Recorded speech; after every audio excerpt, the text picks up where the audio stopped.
गृह प्रवेश के बाद नई नवेली बहू सीमा बहुत खुश थी। उसके चेहरे पर नई जिंदगी की उम्मीदें थी, नई शुरुआत का उत्साह था।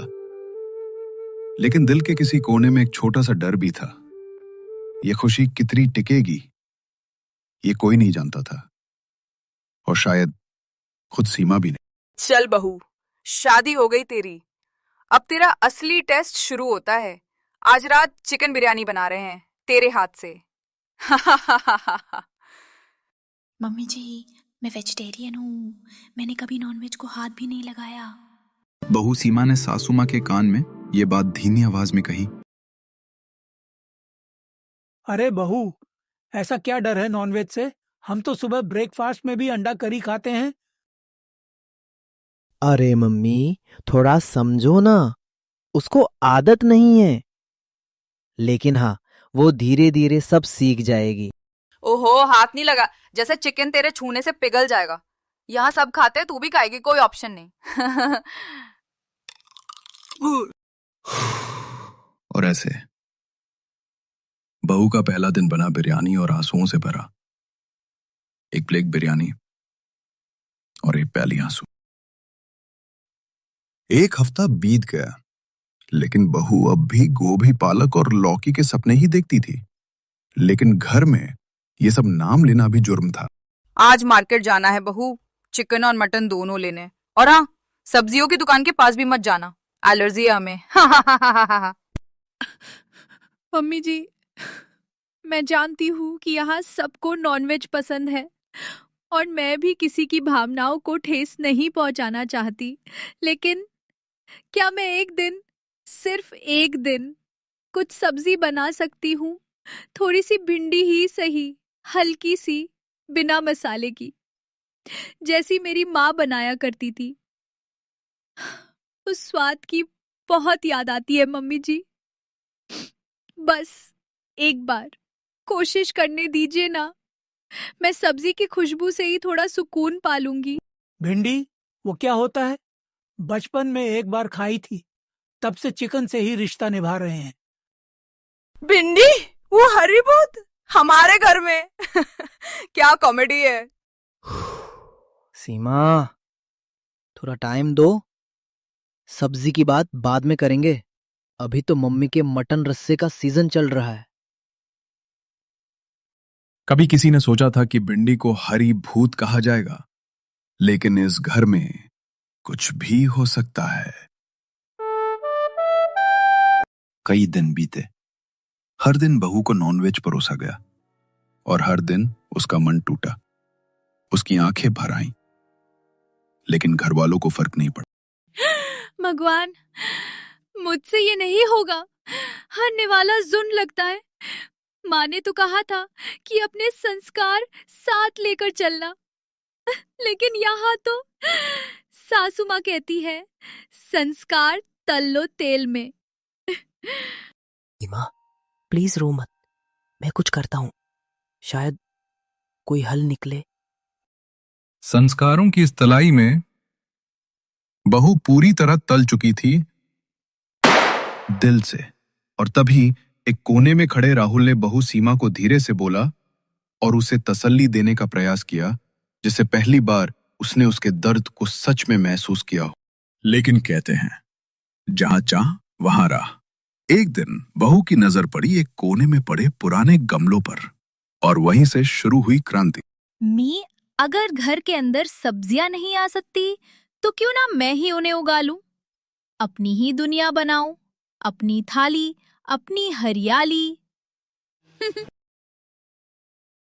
देखते ही देखते बालकनी में उगाई हरी मिर्च, धनिया, टमाटर और बहू के चेहरे पर लौट आई मुस्कान। बहू, ये क्या उगाया है तूने, इतना हरा भरा? अरे वाह, घर की बालकनी में मंडी लग गई क्या? सीमा, तू तो सच में कमाल है। कम से कम अब मुझे भी सलाद खाने को मिलेगा। ये वही चीजें हैं जो आपके घर में बैन थी, जैसे जैसे ये छोटी सी तुलसी की पत्ती या ये हरी धनिया की खुशबू।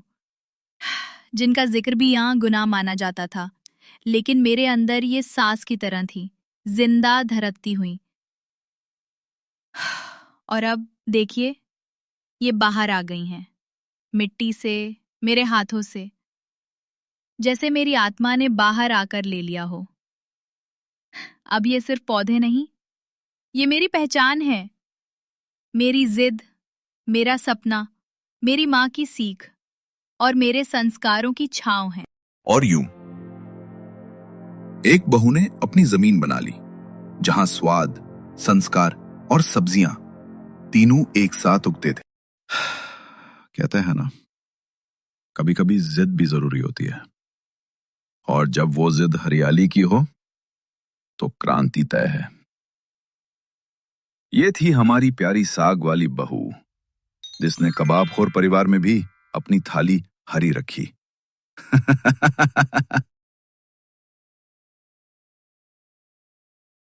इस मजेदार कहानी में हमारी सासू माँ सुनंदा ताई, जो महाराष्ट्र की ठेठ मराठी महिला है, और उनकी बहू प्रिया, जो उत्तर प्रदेश से आई एक प्यारी सी भोजपुरी बोलने वाली लड़की है।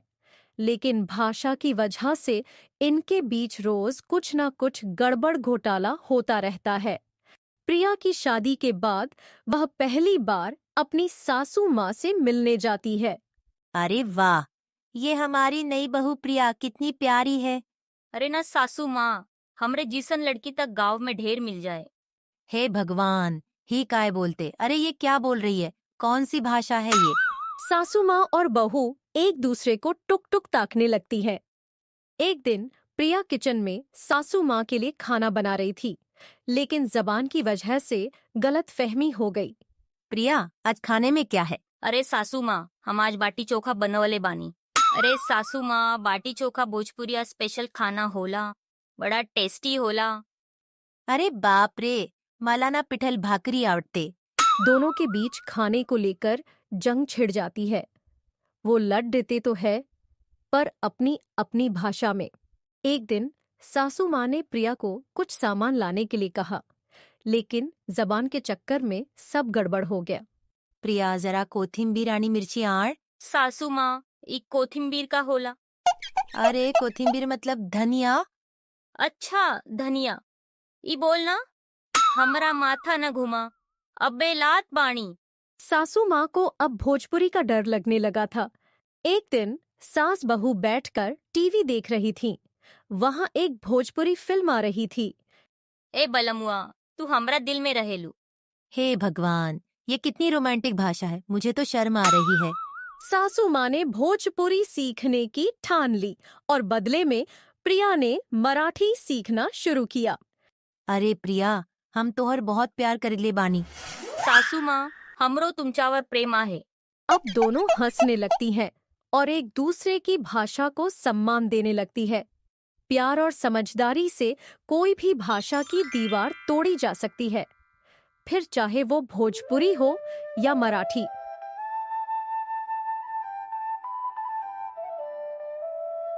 बबीता, एक बहू थी जो हंसी की दुकान थी, जहां जाती जोक छोड़ाती। लेकिन क्या हर बात पे हंसी अच्छी होती है? आइए जानते हैं। अब चलिए सीधा चलते हैं रसोई में, जहां हमारी बहू बबीता सब्जी कम और जोक्स ज्यादा बना रही है। बबीता, जरा आलू छील दे बेटा। जी माँ जी, लेकिन एक जोक सुनिए। आलू बोले टमाटर से, कभी फ्रिज में मिलते ही नहीं। टमाटर बोला, क्योंकि मैं ताजा हूँ, तू तो पुराना स्टॉक है। हे भगवान, मैं रेसिपी बताऊं या तेरे जोक सुनूं? थोड़ी हंसी जरूरी है माँ जी, वैसे भी नमक हम बाद में डालते हैं, हंसी पहले। तेरा नमक कम नहीं, जोक ज्यादा हो गया है आजकल। ओके ओके, बिना हंसी की सब्जी फीकी लगती है। मुझे तो बिना तेरे जोक के जिंदगी प्याज जैसी लगती थी, अब मिर्च हो गई है। तो देखा आपने, आलू छिलने से पहले जोक छिल्ला गया, लेकिन माँ जी का सब्र, वो भी धीरे धीरे छिलता जा रहा है। अब बात करते हैं शाम की, जब पूरा परिवार टीवी देख रहा था, लेकिन बबीता का जोक चैनल हर जगह लाइव चल रहा था। भाभी, पानी देना। जरूर, लेकिन पहले एक जोक सुनो। इतना गर्म मौसम है कि पानी भी पसीना पसीना हो गया। है। बबीता, पानी मांगा था, जोक नहीं। बेटा कहीं तेरे अंदर जॉनी लीवर की आत्मा तो नहीं आ गई? अरे माँ जी, हंसना सेहत के लिए अच्छा होता है। तो फिर डॉक्टर के पास क्यों जाते लोग? तू ही खोले जोक हॉस्पिटल। बाबा रे बाबा, आज तो पानी के बदले चाय भी मजाक में ही पिलाएगी क्या? टीवी का रिमोट तो किसी के पास नहीं था, लेकिन बबीता के जोक का वॉल्यूम सबसे ऊपर था। अब मिलिए पड़ोस वाली श्रीमती वर्मा से, जो आई थी अपनी नई साड़ी दिखाने, लेकिन बबीता ने बना दिया उन्हें कॉमेडी शो की हेडलाइन। नमस्ते सबको, कैसी लग रही हूँ? अरे वाह, साड़ी देखकर लगा कि कोई दिवाली के लाइट्स चले हो। ये क्या मतलब हुआ? ये क्या बोल रही है तू? बबीता जरा सोच के बोला कर, ये जोक नहीं बेइज्जती थी। मैं तो बस हंसी मजाक कर रही थी। हंसी तब तक अच्छी लगती है जब तक किसी को चुभे नहीं। हंसी का मजाक बन गया और बबीता को पहली बार समझ आया कि हर जगह जोक चलाना सही नहीं होता। माँ जी, मुझे माफ कर दीजिए, हर जगह जोक करना ठीक नहीं। मैं अब ध्यान रखूंगी कि मेरी हंसी से किसी को दुख ना हो। बेटा जो हंसी सबको जोड़ दे वो मजा है, जो तोड़ दे वो सजा। अब जोक टाइम लिमिटेड होगा। बबीता ने आखिरकार समझ लिया कि हंसी तब तक अच्छी लगती है जब तक वो किसी का दिल ना दुखाए। अब वो जोक भी सोच समझ के करती है और हंसी बांटती है, बिना ज्यादा नमक डाले।